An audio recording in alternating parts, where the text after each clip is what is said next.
Hey there, how are you? I'll try and pretend that talking to my phone isn't weirding me out. But since we are not going to see each other for a while, here I am so that you don't forget my face and I can explain to you some tricky things about source analysis. So, source analysis has two main aspects to it, and that's what makes it tricky sometimes. In order to do a good source analysis, you have to uh, take elements from the source and also show your historical knowledge. The elements from the source, of course, you take them from the actual source, and the historical knowledge from the book you study with. In the IGCSE history exam, there's a whole paper about source analysis. Some of the sources are written and some of them are cartoons. Today, we are going to discuss a bit what it takes to make a good analysis of a cartoon. Especially this one, which has misled some of you in the analysis. So, the paper 2 as the other papers, has a mark scheme. I don't know if I already explained to you what a mark scheme is. It's a document that every examiner gets in order to have a clue, to have a guide, to mark the papers and put a grade on it. So, in an exercise on paper 2 that asks the question, what is the message of this source? An examiner will get something more developed, but something very similar to this. You have several levels of answers, and the points you get, the marks you get for your answer will depend on where your answer falls on this mark scheme. But before we go there, let me explain some things about this source in particular. This source is a cartoon from 1919.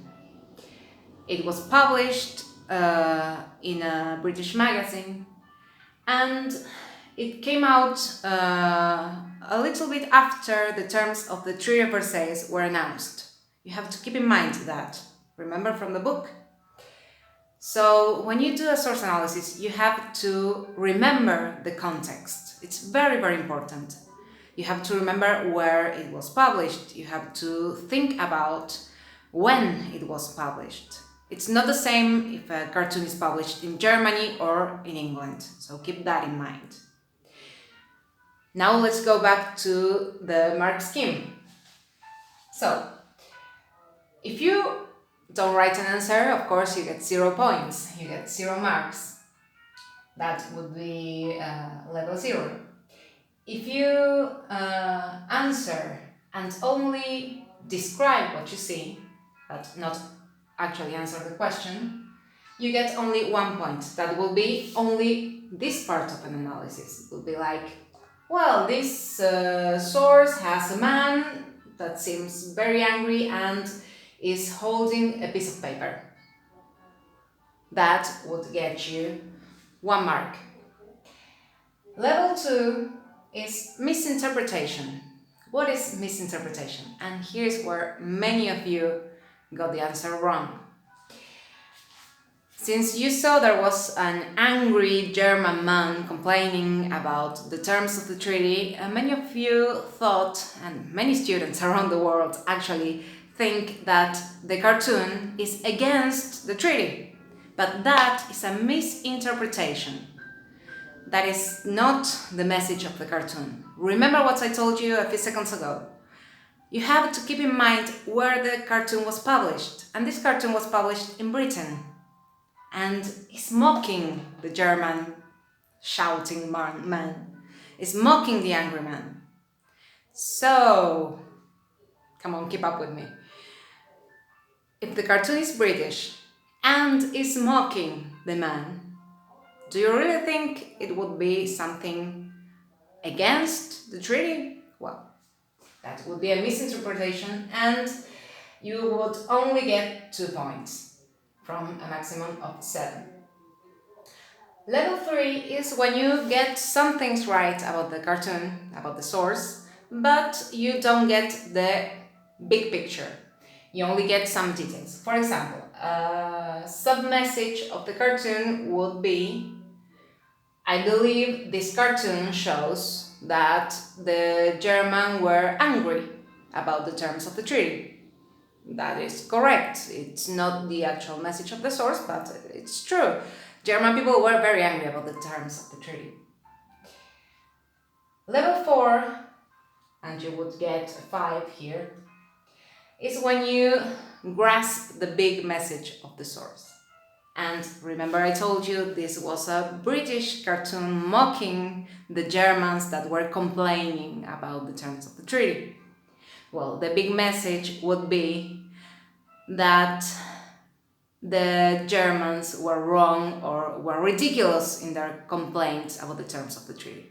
That would be the big message of the source. See the caption here? Monstrous, I call it. Why? It is fully a quarter of what we should have made them pay if we'd won. And this I'm going to say in Spanish so that you get it. Es monstruoso. Es un cuarto entero de lo que les hubiéramos hecho pagar si hubiéramos ganado.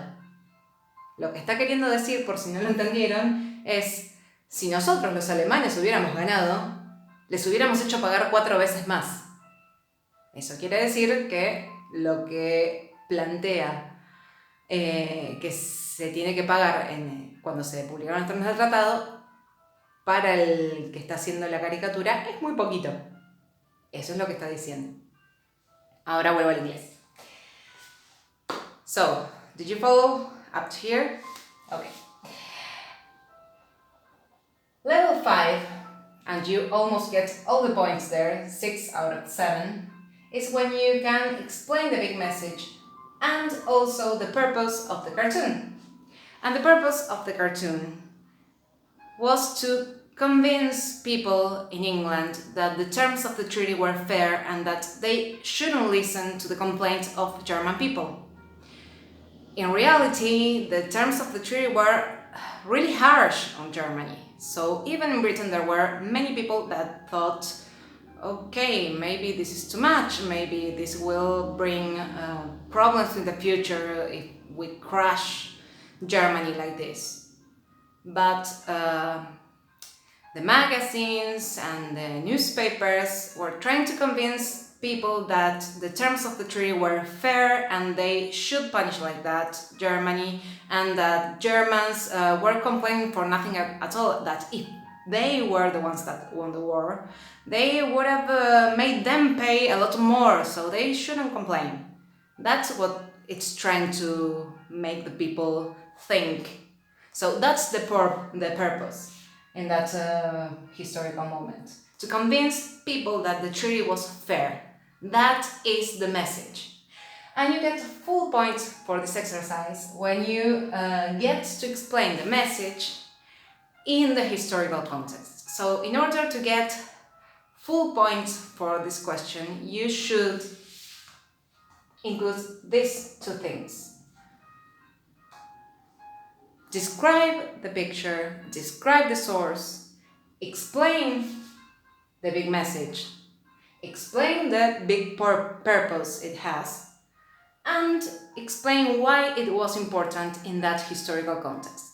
So you have to use some things that you take from the source and also the historical facts you learned from your book.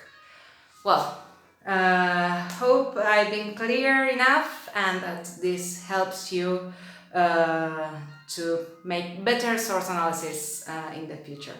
Bye bye, guys!